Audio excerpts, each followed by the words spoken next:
Налепихме естествен камък по фасадата, по пода на терасата, сменихме дограмата, вътре изкъртихме дървената ламперия и направихме 4-метрови тавани.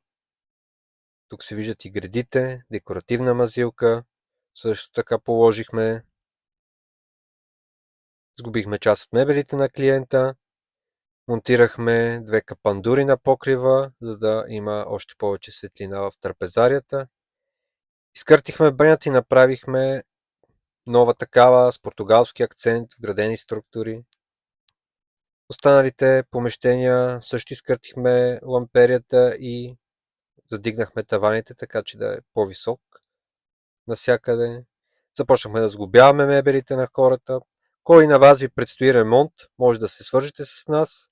Работим предимно в София, тук в Гърция е изключение този ремонт.